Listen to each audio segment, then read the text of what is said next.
បាទសូមស្វាគមន៍ការចូលមកកាន់ Channel Pedelin អូខេថ្ងៃនេះខ្ញុំធ្វើវីដេអូនេះដើម្បីបង្ហាញអំពីអត្ថប្រយោជន៍របស់រុក្ខជាតិខ្មែរយើងទៀតហើយហ្នឹងហើយអញ្ចឹងបញ្ហាបងប្អូនដែលមានបញ្ហានោមទាស់ណាហ្នឹងហើយនោមទាស់នេះខ្ញុំធ្វើវីដេអូបង្ហាញអំពីឱសថបុរាណព្យាបាលបញ្ហាកើតជំងឺនោមទាស់ហ្នឹងហើយអញ្ចឹងអាការៈនោមទាស់នេះបងប្អូនចំណាំអាការៈរបស់វាគឺយើងឈឺកន្លែងថ្ងាសហ្នឹងវាឈឺផ្សាអញ្ចឹងណាហើយបន្ទាប់មកគឺយើងនោមអត់សូវចេញទេបានន័យថាចេញតិចចេញលក្ខណៈផ្សាកាហាយហ្នឹងធ្វើយើងនោមទាស់ហ្នឹងហើយអញ្ចឹងវាមានអាការៈក្តៅខ្លួនថែមទៀតហ្នឹងអាការៈរបស់វាឈឺកន្លែងថ្ងាសនោមចេញតិចក្តៅខ្លួនស៊ីស្រាញអត់ស្រួលខ្លួនហ្នឹងអាហ្នឹងជាអាការៈនោមទាស់ដំបូងដែរដែលយើងគួរឲ្យកត់សម្គាល់ហ្នឹងគឺបញ្ហាមួយដែលយើងហៅថាអានោមតិចនោមចេញតិចហ្នឹងនោមវាអត់ចេញឈូមកហ្មងទេអញ្ចឹងអ្នកដែលមានបញ្ហានោមទាស់បងប្អូននឹងដឹងថាខ្លួនឯងកើតជំងឺនោមទាស់ហ្នឹងមានអាការៈបែបម៉េចទេគឺអាការៈរបស់វាដំបូងដៃគឺនោមចេញតិចទេណានោមចេញតិចបន្ទាប់មកមានអាការៈក្តៅខ្លួនឈឺកន្លែងថ្ងាសហ្នឹងឈឺផ្សាឈឺអ៊ូលហ្នឹងហើយចឹងថ្ងៃនេះខ្ញុំមកចែករំលែកនៅថ្នាំខ្មែរយើងបងប្អូនស្គាល់ហើយគឺនៅតាមជនបទណាស្រុកស្រែគឺសម្បូរមែនទែនហ្នឹងហើយនៅពេញក៏មាននៅយល់ថាសឹងគ្រប់កន្លែងទាំងអស់គឺសម្បូរគឺដើមចេកយើងចេកណាំវ៉ាហ្នឹងហើយអញ្ចឹងគឺយើងយកចេកណាំវ៉ាយើងយកស្លឹកចេកណាំវ៉ាមកបន្ទាប់មកយើងបោចវាមួយដៃណាស្លឹកណាំវ៉ាចេកណាំវ៉ាយើងហ្នឹងយើងហាលវាឲ្យស្ងួតតិចទៅបន្ទាប់មកគឺយើងដាំទឹក1លីត្រយើងយកដាក់យកស្លឹកចេកណាំវ៉ាហ្នឹងមកក្តាប់ដៃយើងមកបាទហើយយើងដាំទឹកក្តៅ1លីត្រដាំមួយទឹក1លីត្រដាំវា10-20នាទីឲ្យពុះហ្នឹងហើយបងប្អូនពិសាវាជំនួសទឹកយើងសទឹកជានោះទឹកជាធម្មតាទៅរយៈពេលប្រហែលជា1ថ្ងៃ2ថ្ងៃបងប្អូននឹងឃើញលទ្ធផលរបស់វាហ្នឹងហើយអូខេអញ្ចឹងគឺអត់មានអីពិបាកធ្វើទេយើងមិនចាំបាច់ទៅចំណាយលុយចំណាយកាក់ទៅលើស្អីផ្សេងទៀតទេហ្នឹងហើយអញ្ចឹងបងប្អូនមុននឹងសាកល្បងបងប្អូនគួរតែជួបជាមួយលោកគ្រូពេទ្យហ្នឹងហើយ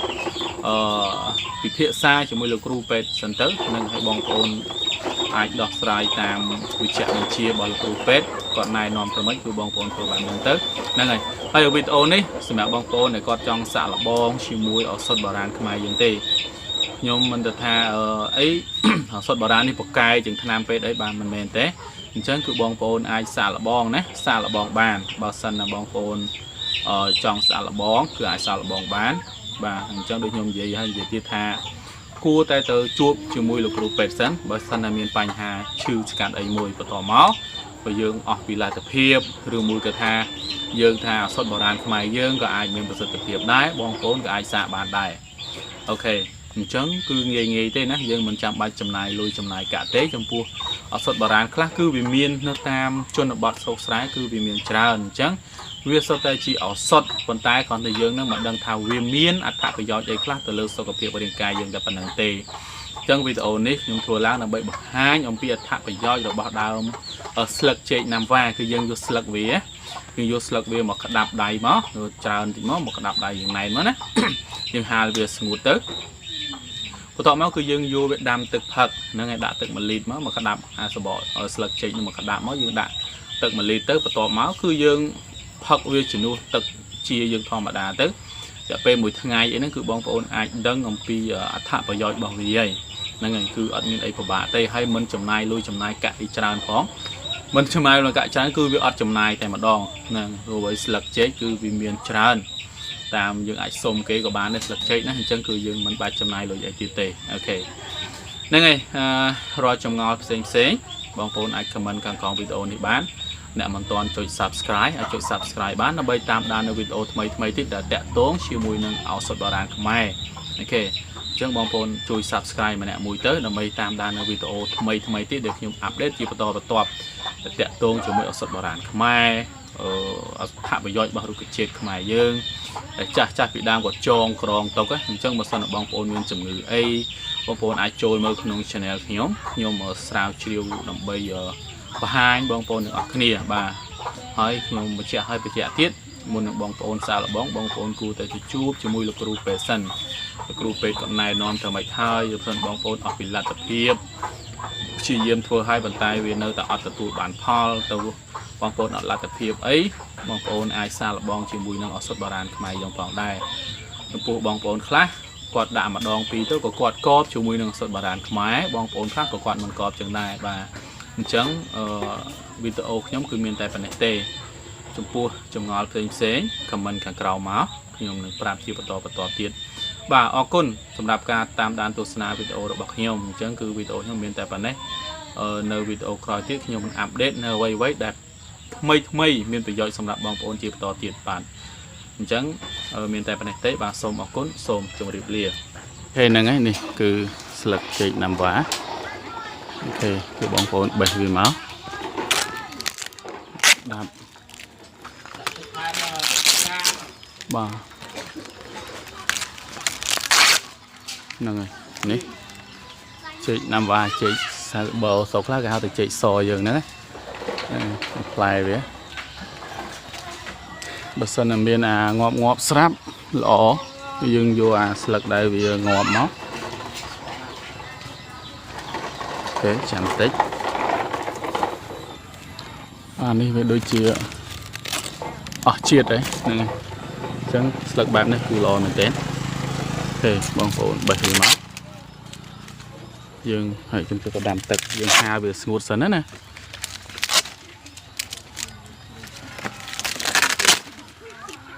អូខេហ្នឹងហើយបេះយកមកដៃមកបេះយកច្រើនតិចមក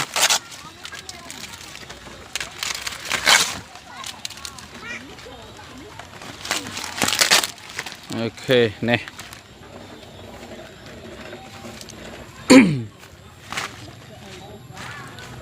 បាទឃើញហើយស្លឹកចេកណាំវ៉ាយើងហៅថាចេកសគឺបងប្អូនបេះវាអញ្ចឹងមកយើងហាលបងនេះលាងវាស្អាតតិចទៅណាលាងវាស្អាតមកយើងហាលវាឲ្យក្រៀមតិចមកបន្ទាប់មកគឺយើងដាក់ទឹកចំនួន1លីត្រហ្នឹងហើយទឹក1លីត្រមកហើយយើងដាំវាឲ្យពុះល្អតិចមកអូខេហ្នឹងនឹងស្រុកខ្លះដូចខ្ញុំនិយាយអញ្ចឹងបងប្អូនខ្លះគេហៅចេកសណាខ្លះហៅចេកណាំវ៉ាស្លឹកចេកហ្នឹងគឺយើងអាចដាំទឹកផឹកបានបញ្ហានោមទាស់នោមមិនចេញណាអូខេបងប្អូនមានបញ្ហានោមទាស់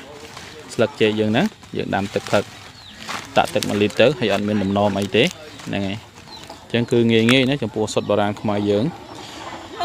ពេលខ្លះវាមានអត្ថប្រយោជន៍ច្រើនប៉ុន្តែដោយសារយើងអត់ដឹងអំពីអត្ថប្រយោជន៍របស់វាហ្នឹងហើយរបស់របរដែលនៅគៀនផ្ទះយើងភាគច្រើនគឺវាមានប្រយោជន៍ប៉ុន្តែយើងអត់បានដឹងអំពីអត្ថប្រយោជន៍របស់វាហ្នឹងហើយអញ្ចឹងខ្ញុំព្យាយាមបង្ហាញអំពីអត្ថប្រយោជន៍របស់វាដែលបងប្អូនគួរតែដឹងហ្នឹងហើយអញ្ចឹងវាសុទ្ធតែជាថ្នាំអូខេអញ្ចឹងគឺអត់មានអីទៀតទេវីដេអូខ្ញុំមានតែប៉ុណ្ណេះបាទហ្នឹងហើយអញ្ចឹងគឺខ្លីៗណាបងប្អូនយកអាស្លឹកចេកណាំវ៉ាហ្នឹងយើងដាំទឹក1លីត្រហើយនឹងទឹកវាមកក្តាប់ហាលវាស្ងួតទៅហើយយើងផឹកវាជំនួសទឹកយើងធម្មតាទៅហ្នឹងអរគុណបាទជួបគ្នានៅវីដេអូក្រោយទៀតបាទបាយ